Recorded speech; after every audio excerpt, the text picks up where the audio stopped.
Our complete library of episodes is available for free at spotlightonpodcast.com/episodes. There you'll find all of our conversations stretching back to our launch in February of 2020. Check it out.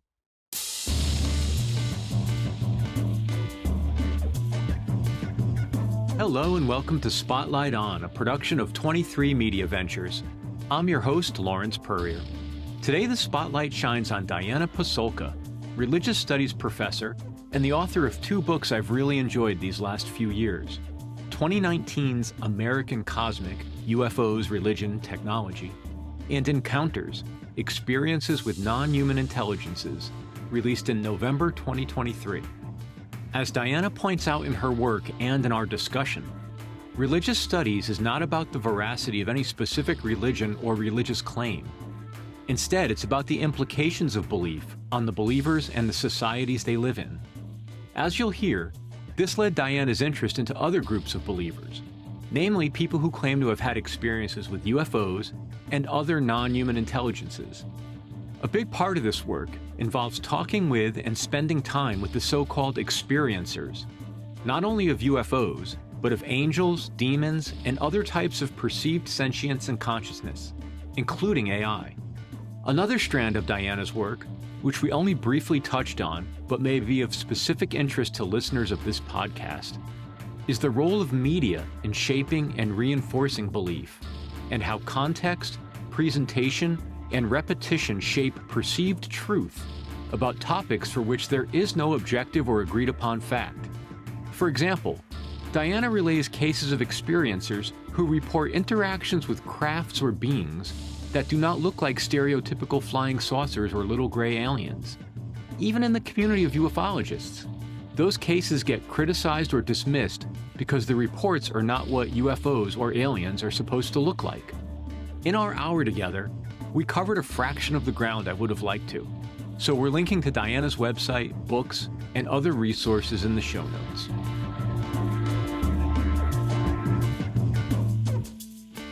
Thank you for making time. Of course, absolutely. I loved your superhero avatar.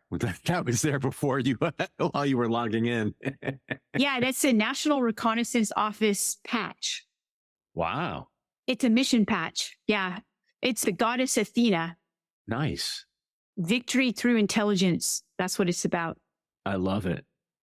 There's so much to talk about with you, and I wonder if you might be willing just to take a couple of moments to talk about how you would frame the theme of your work, either currently, as expressed through the most recent book, or if you think you're prepared to say there's sort of a meta-narrative over the last X amount of time, say 5 to 10 years. So I've been a professor for 22 years. I've been working in the field of Christian history, really. And my background is also in philosophy and religious studies. If I could say just a moment about religious studies, because a lot of people don't understand what people do in religious studies. We are not ministers, and we don't advocate any religion, but we study religion and its social effects, which are political, social, economic. Most of the world's population are religious. So it's an important thing to study. And that said, in answer to your question, I'd say about 18 years ago, one of my mentors asked me, what's the big question? What is it about your work? If you were in an elevator and you could just say 2 words or a sentence about your work, what is it about? And I said, that's easy. It's about re-enchantment of the world. Wow. Yeah. So during the Enlightenment, rationalism and science displaced ideas of enchantment, that the world was a place that was enchanted with things, right? So things like angels or presences, divine presences and things like that. Everything became devoid of that. And when I look at the world, I see that most people actually live in an enchanted reality. That's how they perceive it. And I thought that we actually don't live in the world of this scientific materialism, even though that's what we say we live in. If you listen to people who do AI now, which I do actually, they talk about things like emergence, which sounds pretty enchanted to me. So that's what I've been focusing on, either in Catholic history, and then in 2012, when I started to look at the rising belief in UFOs, which I didn't believe in at the time. And I thought this was a new form of enchantment. You immediately jumped to the word I wanted to dig in on a little bit, which is belief, right? It Yes, underlines yes. so much of what you talk about in your writing. It's such an easy word to gloss over, but it's such a loaded term. First of all, I also want to thank you for describing religious studies, because I think it's so easy to confuse a religious studies figure with a theologian. And Yes, theology yes. and religious studies are two different sort of branches of inquiry. You stated, I think it was in American Cosmic, you said it very similarly. It was religious studies is less about exploring or debunking or proving a dogma, as opposed to just looking at the sociological impacts of religion. What does belief do? How is it formed? How does it impact the people who hold it and the world around them? And it's such an important distinction. So as it relates to the UFO question, right? People say, do you believe in UFOs? It's like a question that it just rolls off people's tongues. It was actually one of Jacques Vallée's books in the trilogy from the early 90s, Dimensions, Confrontations, and Revelations, where he says something to the effect of, and it's a bad paraphrase because I haven't read this section in a long time, but he basically says it's like asking somebody, do you believe in helicopters? Or do you believe in tractor trailers? It's a glib answer. We know what people are really asking is, do you believe in aliens from outer space? But to say, do you believe in UFOs? Is, do I believe there are things in the sky that are, as of right now, unidentified? Yeah, probably. But that's not really what they're asking, right? And that gets to like the sort of meat of your work, or at least as I've perceived it, which is the nature of belief and how it's shaped and formed and ultimately manipulated. Mm-hmm, mm-hmm. Could you just bridge for me the gap between religious studies and your work there, and then how did the UFO question get introduced to you? Believe me, I never thought I would be doing this study. And it's just amazing to me what has happened with the topic and even the work that I do. If you had told me 12 years ago, this is what you'd be doing, I would have completely shifted direction, say, I don't want to do that. But it came about really organically. So the first part of your question was, how does belief figure into my framework of research in religion? And I'll explain this. You have to understand that I went to graduate school in the late 90s, early 2000s, and I started in Berkeley. So I got to see a lot, and I'm from California. So I got to experience the technology revolution as a kid and all throughout my 20s and 30s, and saw how it really shifted culture and the infrastructure. And I was also always interested in religion. So I combined these into looking at digital infrastructures and religious belief. Okay, so I'm going to break that down. What does that mean in non-academic talk? What happened was I recognized that a lot of my students were getting all of their information about religion from movies and videos and even video games. And I thought, okay, this makes sense. So what I did was I started to study the impact that our screen cultures had on the ways in which we believed in things. And I was focusing on religious belief. I started to do this study, and I happen to live in a place that's called Hollywood East. A lot of movies are produced here in Wilmington. And I got a call in about 2011, 2012 from these Hollywood people. And they said, we need somebody to help us translate Latin. And immediately I thought, okay, they're doing a movie about exorcism here. And I said, sure, I'll help. It was The Conjuring. So it was the Conjuring franchise. I was hired as the consultant. So I started to do embedded research, and I became friends with Chad Hayes and Carrie Hayes, who were the screenwriters for Conjuring 1 and Conjuring 2. And so what I was able to see firsthand was the creation of basically religious belief. Because when people watch The Conjuring and the Conjuring movies, what they're doing is, if they're Catholic, I know a lot of Catholics who refuse to see the movie because they're too afraid to see it, because they believe in demonic possession. Yeah. And so I could see that what was happening was that the movies were reinforcing belief. even if we go into the movie and this is hyperbole, it's completely fabricated, it says it's based on real events, but is it? Come on. We have skepticism. But what I found by working with people in cognitive science and neuroscience was that even if we have skepticism in what's our frontal lobe part of the brain, our unconscious is processing these things as real. So I started to really do this deep dive into what happens when we watch things on TV or on our phones. And it was scary, actually, the impact that this had. And you also talked about the use of this, right? So this is being utilized by people who create technologies, create either social media applications or, we're being addicted to these things. These things are affecting us in ways in which we probably should be more aware, but we're not really aware of it generally. So I brought these out into the open in my work on conjuring and Catholic media. And how did I get to the UFO thing?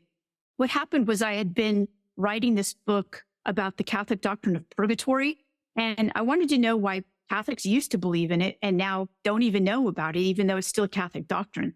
And so I went through a lot of archives, which are libraries that have manuscripts, old manuscripts from about 1200 to about 1800. I kept coming across aerial phenomena. Catholics, European Catholics would give these things different interpretations, ranging from these were souls from purgatory, or these are angels coming down, or these are demons, and just all kinds of things. This is the house of the Virgin Mary as she's flying around. These are the interpretations that Catholics gave them. And I kept a log of these, even though I didn't write about them. And as I kept a log of these, I was finished with my book. I turned it in and I was on to my next project. I had a friend and I showed him the log of these reports. And he said, wow, these sound like UFOs. And I thought he was crazy. I thought, oh, that's ridiculous. But there just happened to be a conference in my town on UFOs and people there who are experiencers who believe that they either in contact with UFOs or somehow saw UFOs and it changed their life. They were there and they sounded like they were European Catholics, only they were giving this unidentified aerial phenomena a different interpretation. That's how I began to study the topic of UFOs. Completely a disbeliever, just wanted to figure out what was going on here in terms of belief. I honestly didn't understand at all that our government had been studying this for 70 plus years. And I happened upon those programs, which people now know about because of the congressional hearings that are happening in Washington about the topic of UFOs. So I met people in those programs and was absolutely flabbergasted and astounded. All right. I want to take a quick pause just to point out something that in my background that led me to be interested in a lot of this stuff. And we could define this. I think this stuff defines itself. But it's funny that when you tell the story in American Cosmic about working on The Conjuring, what left out at me was the Warrens, right? I'm from Connecticut originally, and I was a child sort of the 70s and 80s. And that was a time when a lot of these sort of topics were in the air, right? And I think there's a lot of social history reasons. My belief is that it was sort of a post-60s cracking open of people being able to talk about mysticism and paranormal and all these things that were the result of the 60s. But regardless, there was a lot of popular culture and popular media around paranormal and UFOs and all that stuff. And the Warrens were a big part of that, at least in Connecticut and New England. I didn't realize that they had national reach until I was much older and realized they were involved with some of the TV shows and things like that. That part of the country was a little bit of a hotbed, right? There were some famous UFO flaps. New England just has a history because I think it's the oldest part of our country. We have ghost stories and things like that. And I would imagine, as you've seen in your work, and certainly as I've seen over the years, those little funny synchronicities and coincidences come up. So that was something early in your book that grabbed me. I was like, oh, like the Warrens. It's just a funny little entry point. I remember going to see them, like they'd give talks at the local colleges or whatever, or in a local whatever. They were just always in the air. And I was fascinated by them. So I was someone that grew up, I'll put in air quotes, believing in UFOs in terms of like people from outer space. Like that was something I believed for a lot of my life until probably my early 20s. immersed in the pop culture, had a bent towards science fiction, all the sort of profile that, like, when you describe people in your books or in the decades of reading books, like there's just like a predisposition to some combination of like magical thinking and and an interest in those topics. But it was really when I became a young adult and got into my 20s where I started to become a bit more critical in my thinking and exposed to other more academic leaning writers on the topic as opposed to pop writing on the topic, specifically the work of Villay. One of the things that stood out and that really changed the way I thought about it was something he said, again, in that trilogy of books, which was to get out of like the binary thinking about it. Like UFOs are either aliens from outer space or there are no UFOs. And he said that's like such the wrong framing and such the wrong question. And it goes to something you talk about a lot, which is, are we really going to dismiss all these people that are having these experiences? Isn't the more interesting way to look at it to say, we don't know what it is yet, or we have some ideas, or everybody's bringing something to it. But there are many, many, many people who, through the years and ages and history, who report experiences with phenomenon. Do we really want to just dismiss them and say they're not aliens from outer space, therefore everything you're saying is not interesting? And that sort of really cracked my mind open to think about the folklore, the connections to folklore, the connections to who's the little green man? Well, he's a leprechaun. Well, he's a fairy. Well, he's a sprite. Well, he's a Martian. Like the iconography of that, the angels, the demons.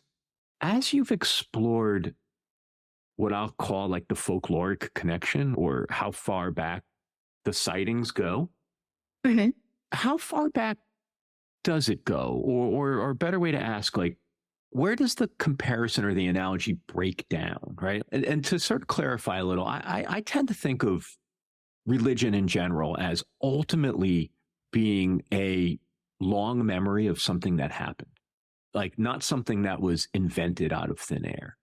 And I have no personal theories about what the things were that early people experienced, but they clearly framed things they were in awe of, just the same way we are framing UFOs in technological terms or AI or what have you. We do the best we can to make sense of the things we experience. Yes.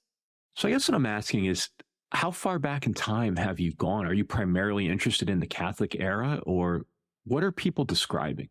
It was shocking to me, to tell you the truth, when I realized that there were so many resonances between the historical work that I did, where I focused on this information, and contemporary reports of UFOs, down to specific details that just improbable, right, as coincidences. In my work, I go back to the medieval era, and the Catholics kept really great records. And I've been to the Vatican and their various archives and looked at interesting aerial phenomena events that go back to 1200 and on up, basically. My specialty isn't first century or anything before that, but I have a lot of friends whose specialty cover those areas. You know, academics, you have to understand, are pretty risk averse to doing this type of work. I had already been a full professor and chair of my department, so I felt good. I felt comfortable doing this work and not being stigmatized for it. But absolutely, younger professors are going to be reticent to do this work. So as my work became actually influential in my field and in anthropology, lots and lots of professors reached out to me and said, okay, I'm ready to do this work.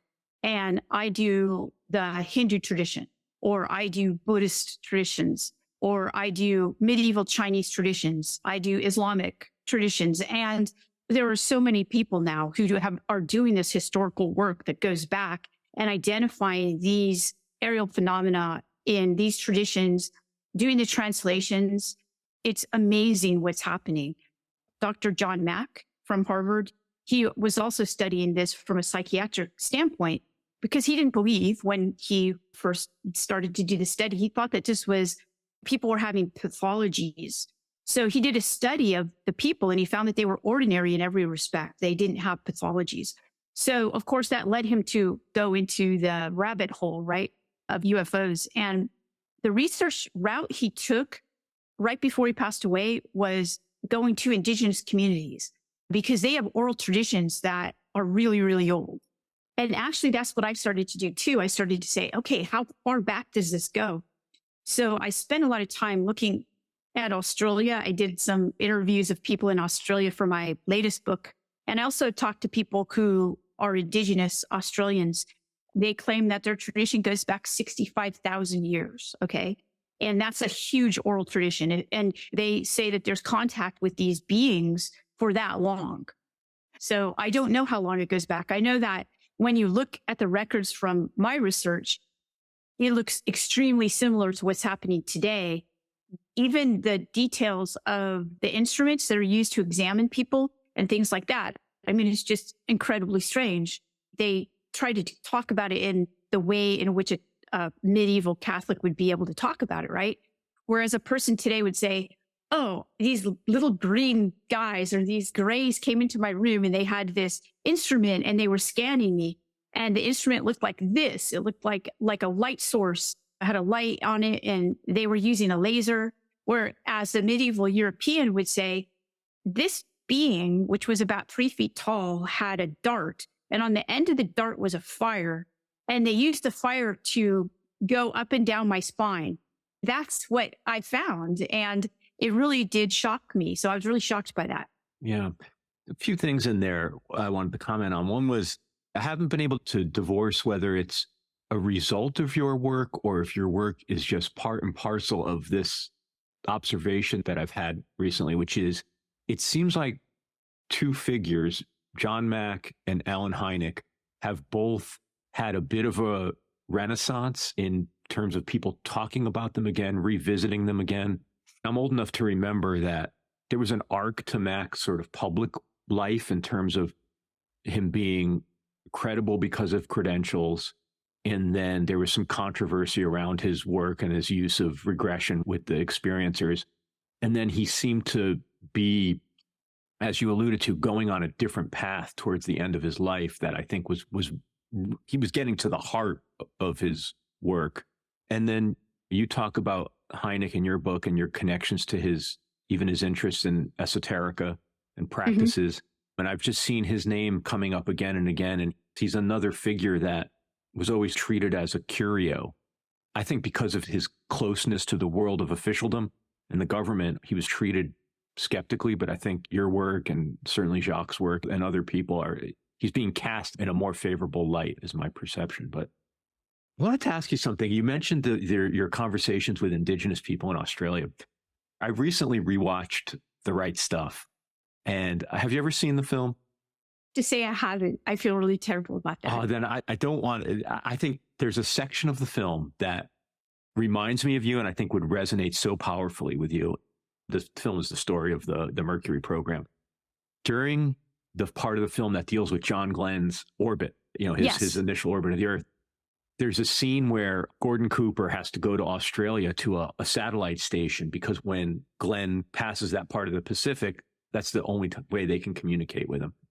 And while he's in Australia, there's a group of Aboriginal people hanging out near the satellite station.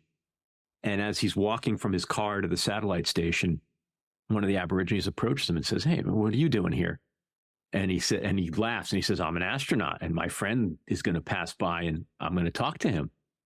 And the Aborigine says, "Oh, we know about space and stars and communication." And he says, "Really? What are you talking about? Do you do?" And he says, "No, not me, but him over there." And he points to an elder and he says, "He knows all about it. He communicates. He knows all about it. Well, do you want him to help you?" And Cooper says, "You know what, man, we could use all the help we could get. I want my friend to be okay." And so it cuts to some other stuff. And then when Glenn's overhead, it does this montage like you talk about actually in some of your work, blending sort of fiction and fact. They're stoking a fire. The Aboriginal people are stoking a fire and they're chanting and they're singing songs. And the fire, the embers, the coal, the red embers drift up into space. And at that moment, it cuts to Glenn going through like a field of little sparkly lights. And he has the experience that they're alive. And he's talking to ground control and he's in awe of these little creatures, he calls them, little light creatures all around him. And he's asking, "Do you think they could be alive?" And ground control's like, "Whatever, like enjoy it." And he takes out a camera and takes a bunch of pictures, which, by the way, they never allude to the pictures again. I'm very curious as to whether that was real, whether he actually took pictures of them. But it keeps going back and forth between the Aborigines. That's fascinating. That's fascinating. Yeah, I did not know that. I'm going to watch that as soon as possible. It's a beautiful moment. It's a really beautiful, but I figured for you, it would resonate for you. Yeah, it does. So let's use that as an entry point to talk about media and their role in shaping belief. When I put down encounters, something that occurred to me or a feeling I was left with was like, couching your work in terms of the UFO phenomenon, I feel like it does your work short shrift. Like it takes up too much of the mental space around your work because it's so sensational and interesting, that aspect of it. Mm-hmm. I'm so much more interested in the idea of non-human intelligence, which I feel like is really what you're talking about in the book and you're striving to talk more about in the book. But I'm very curious about the role of media, and more importantly, like the why. I was talking to my significant other the other day about this, and as it turns out, she's reading a book that is unrelated, but related. It has a lot to do with the idea of, I don't know if they use the term in the book, but of the noosphere, like this idea that there's a field and and an ongoing communication between all the different intelligences on Earth, plants, animals, inanimate objects. And I was telling her about your book and we were talking about it. And where I get tripped up is, who cares about shaping this belief and why? Who cares about breaking our connection with the larger world and perhaps with other entities? I struggle to believe that there's some point where you're either a billionaire or a government figure or a filmmaker where you get pulled into this room and you're told, this is actually the larger work of overculture and this is what we're going to do. There was a time in my life where I was convinced that's how the world worked. So I go back and forth. I don't know what to make of the idea of puppet masters. Mm-hmm. It's not a specific question, but I suspect you know what I'm getting at. Yeah, I do. Of course, I do. Yeah. And the danger, of course, is that if we go there, if we talk about it, people will say, you are a conspiracy theorist, right? I guess Plato was the first conspiracy theorist, at least in the Western tradition. He said, there's this cave and we all live in it and the information we get are these shadows on the wall. And that's media, basically. So after I wrote American Cosmic, of course, I had been exposed to the specific mechanisms of shifting the narrative of UFOs, right? It is definitely not a conspiracy to say that there was this program called Project Blue Book. Alan Hynek directed that. And part of the reason why he has this dual kind of characterization in public is because he was engaged in discrediting people, even physicists and scientists who believed in, saw, and studied UFOs. And that was part of Project Blue Book's job. So it had various goals, and that was one of the goals. And they also utilized media to do that. When I began my study, one of the first things I did was go to the Air Force digital collections. And also I had a friend who worked there. I wanted to get in and look at some of the stuff that they had there. And they said, what is she doing her work on? And he said, UFOs. And they said, certainly not. No. And so I was like, okay, that's fine. I'll try to get access another way. So I didn't mean UFOs. I meant something. That's when I realized I better not say this. That's when I went to the Vatican. I told Tyler, I said, don't tell them we're in any way affiliated with working on UFOs, or don't tell them you're part of the Space Force, right? Or else we won't be able to get in. I kept seeing photographs. So they have a lot of photographs of the early space program. You know, a lot of the early people who worked on the rocket calculations and things like that, you know, von Braun was there, but so was Walt Disney. And so Walt Disney was in so many of these photographs. And I thought, that's fascinating. This is when I was still fairly naive about this. And so I thought it was interesting, but I took note. Okay, Walt Disney has something to do with this. And later I found out why. It's because there's a collaboration on what can be known about UFOs publicly.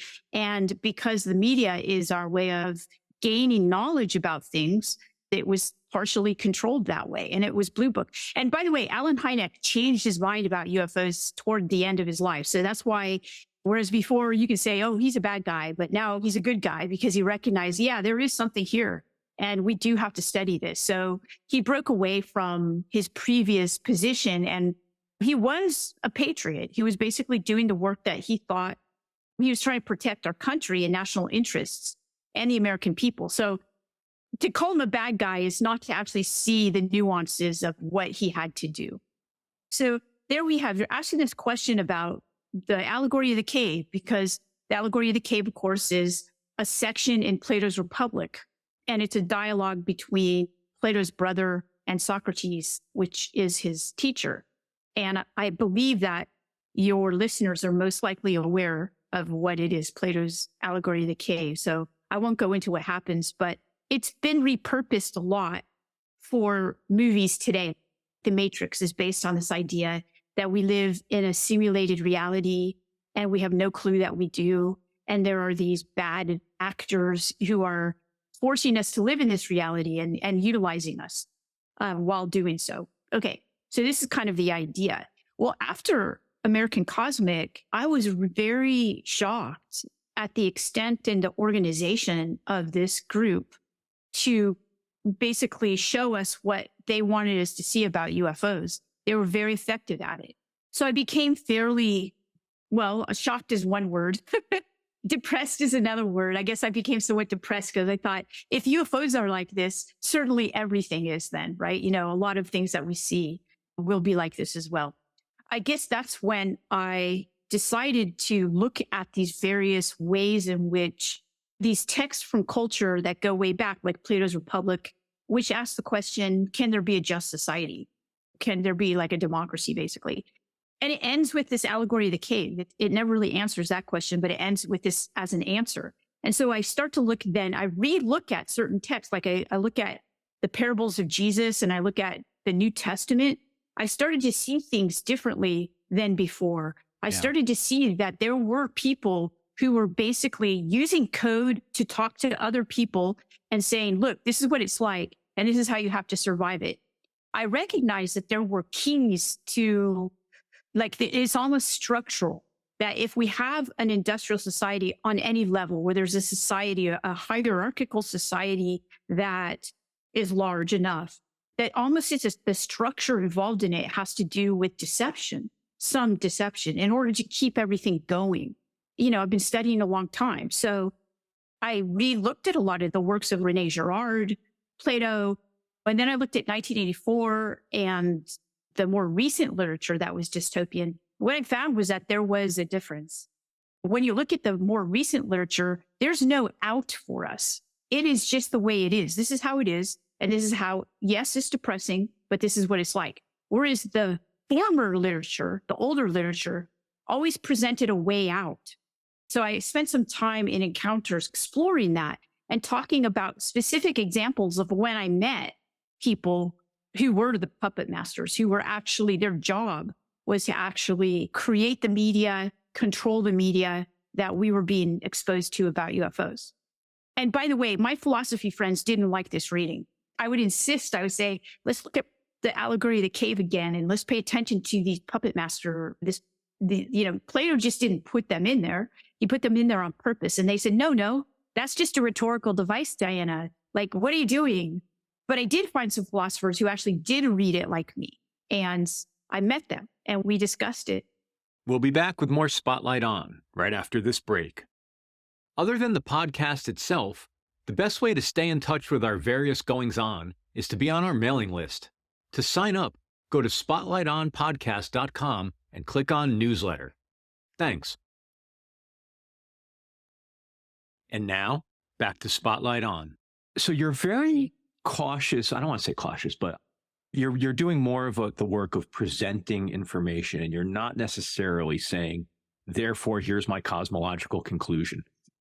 Right. Which is fine. Like I told you, it's not your role, or you're not prepared to that. I'm not asking you to do that, although I'm happy to have that conversation.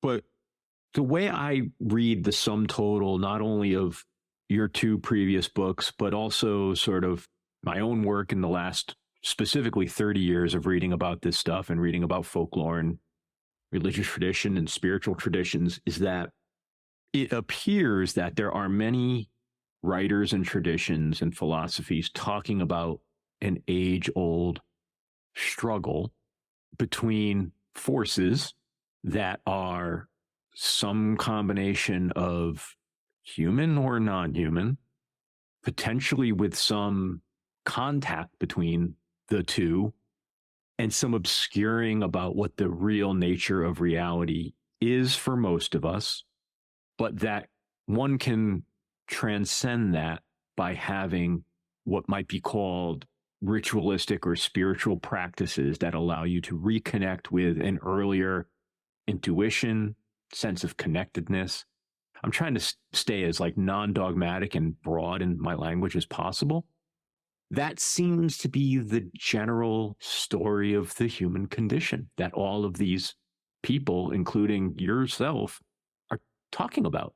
It seems to be, I agree. And each of the people I feature in the most recent book tell that story and do that work in their ways in which either through their lives or actually do the work, like Dr. Ia Whiteley, who trains astronauts and pilots.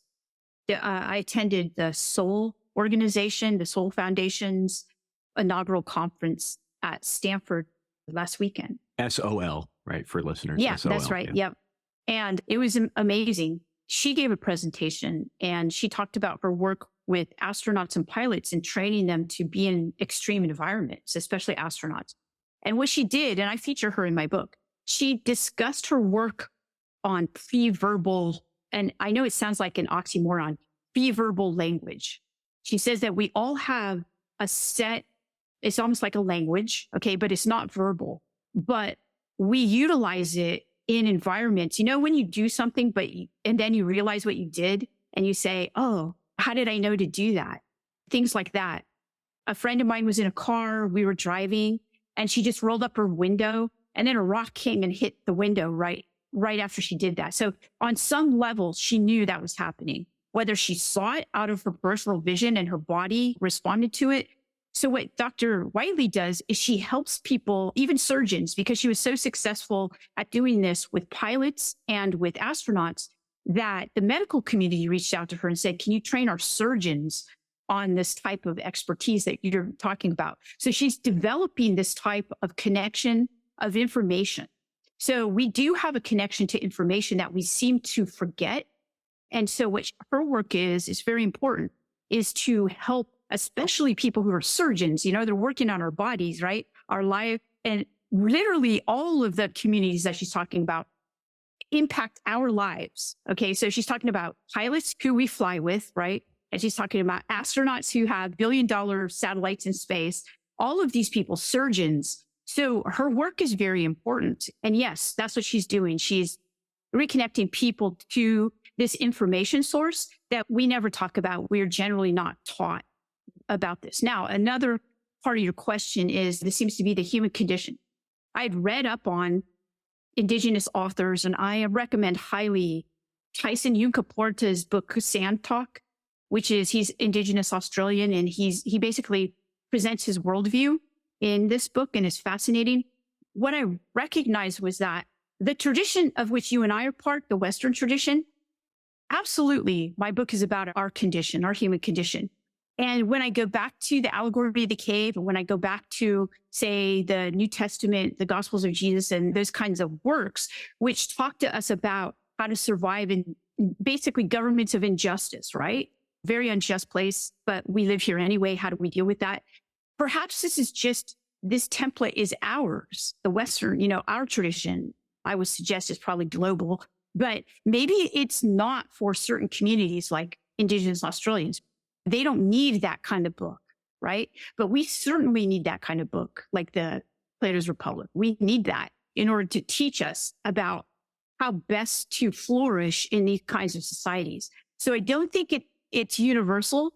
It might be global, and it might be specifically for places like ours. So I'm not entirely set on that yet. In your opinion, did people like Plato and Aristotle intuit this, uncover it, or were they part of a tradition where they were taught it?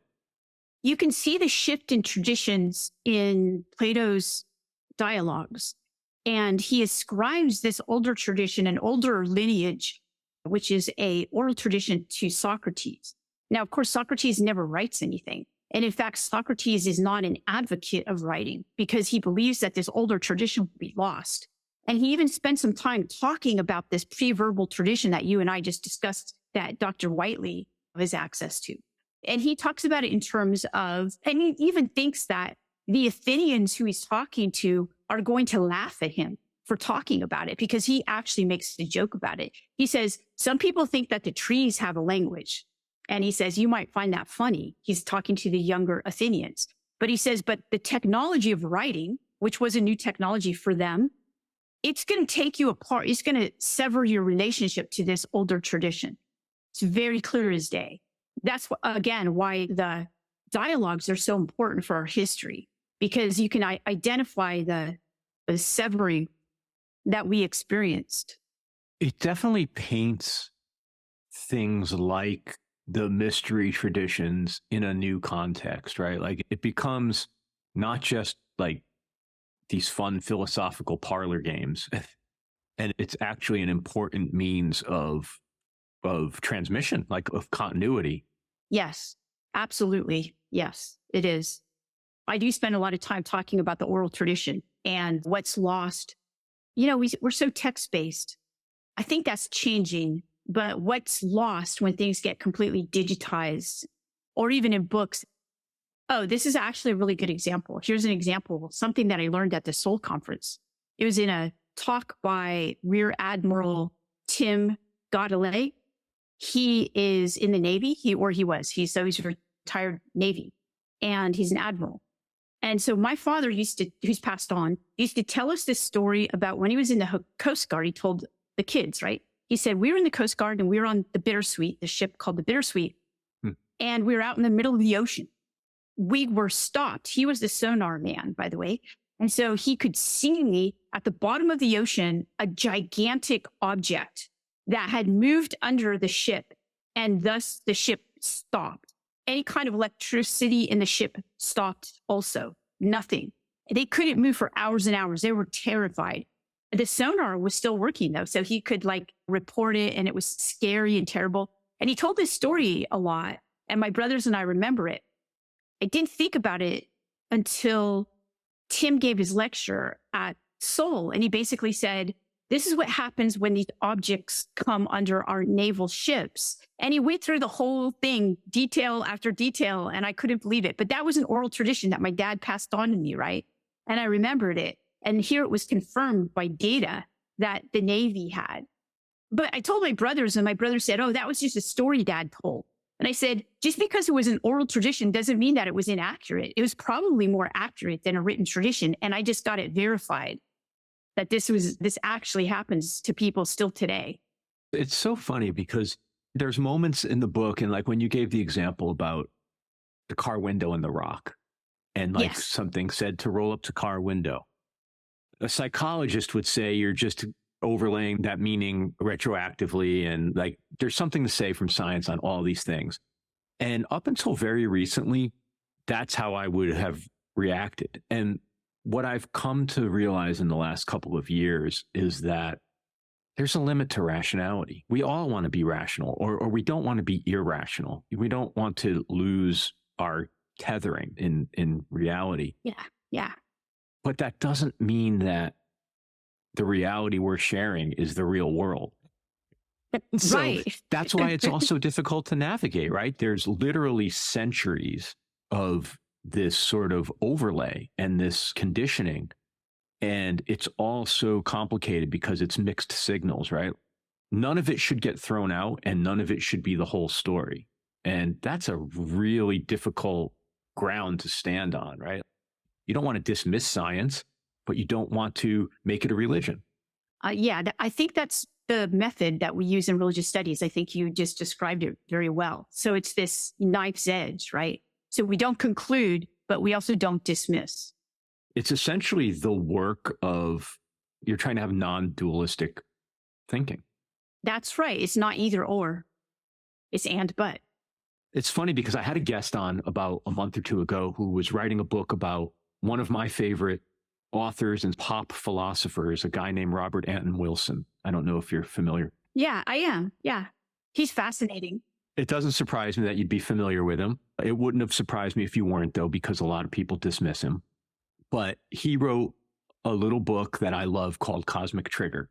Cosmic Trigger talks about a lot of these themes, about the history of the little green man and who is he, tells the story of Jack Parsons and his connection to the occult. I would be too small of a way to say it. Like, yeah. He's interesting. I mean, we could do an hour on Parsons, and maybe we will someday. There's this throwaway section of the book that never made sense to me until I read Encounters. He talks about being at a party in the mid-70s, and there's a bunch of SRI people there, and he runs into Jacques, and they have an interaction.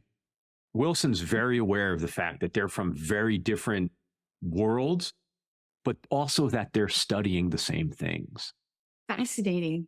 Ever since I read that little anecdote 30 years ago for the first time, it's driven me nuts. It's driven me nuts. I never had a chance to talk to Wilson. It was the first time I realized, like, oh, these people move between worlds. Like, we think about, and I think it's something we all do, we think about maybe our musicians live in a musician world, and directors live in a director world, and politicians live in a politician world. As I think the Soul Foundation is proving, is like, these are people coming at the same thing from different points of view. And when they meet, that's where the interesting things really happen. And I think you did a wonderful service of connecting Vallée the materialist to Vallée the spiritualist, if you will. Like, it paints such a fuller picture of him for me. So I was talking to this other author when, hey, he's got a Wilson biography coming out. It's going to be the first sort of definitive biography. Yeah. Great. He had talked to Vallée for the book. They had some interaction. I always suspected that Jacques must have had some kind of practice. And I'm not up on all his forbidden science books. I haven't read the two more recent ones. I wasn't aware that he had been talking about his involvement in having a practice. But I'm just so convinced that when he's gone and there is a reassessment of him, because I can't believe there hasn't been a biography of him. He seems to own the market on information about himself, and putting out his memoirs and his journals are sort of, he's definitely establishing a canon. But it's going to be fascinating to see how he's assessed, because he's a much more important figure than most people are even aware of. I think, again, a disservice is done because people associate him with UFOs as opposed to the broader topic we're really talking about here.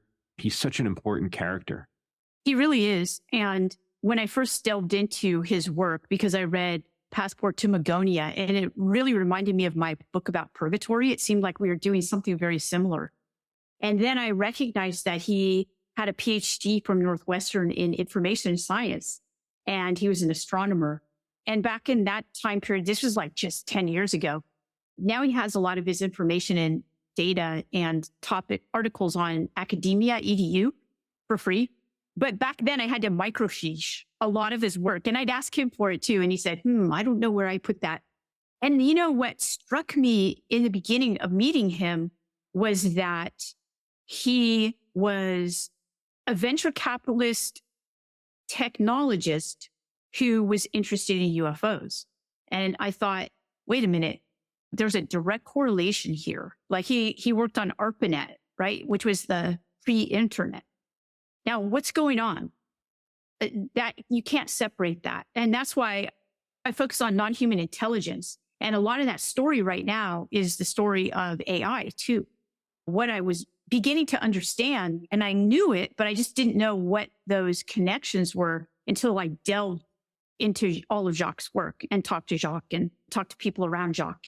But at the Soul Foundation, Dr. Gary Nolan introduces Jacques, and it's overwhelming. Okay, so there's an overwhelming feeling of something in the conference room. You could just feel it, the historicity. And I'm sure Gary had a lot more to say, but he just basically couldn't say it because he was emotional. He said, I owe And then he said, no, we all owe a debt to Jacques Vallée. I feel in a very specific way personally that he sort of saved my thinking about a lot of these topics and helped me reframe them in a way that got me out of the rabbit hole. Because there was a time when I was very preoccupied with this topic in a way that was very unhealthy, because it was leading to all the things you see when people go down this corridor without any discipline. It's very tormenting. Yes, it is. Yes. Yeah. It does do that to people. Yeah, he's helpful that way. A lot of people, me too, actually. Yeah. Yeah. One other quick thing. The Soul Foundation, to me, when I saw the announcement about it, it seems like it's the emergence of the Invisible College. Yeah, the visible part of the absolutely. I think it is. It's going to be fascinating to see what comes of that organization. And yeah. Diana, thank you. I've got 2 pages of notes here of things I didn't even talk to you about, but I'm sure everyone that books time with you feels the same way. I really appreciate your work, and I've enjoyed your books. I don't read many books along these topics anymore because I find it so hard to weed through the information. It's just also at cross purposes, but I very much enjoy your work. So thank you so much for making time to do this. Absolutely. So thank you so much for having me on your show. I really appreciate it. Thank you so much, Diana Pasulka. And as always, thank you for listening to Spotlight On, a production of 23 Media Ventures. I'm your host and executive producer, Lawrence Purrier. We're produced and edited by Michael Donaldson, with theme music by Q-Burn's Abstract Message. For past episodes, our bonus tracks blog, online store, mailing list, and to make a donation to support our production, visit us online at spotlightonpodcast.com. Thanks so much for listening. Be safe and stay in touch.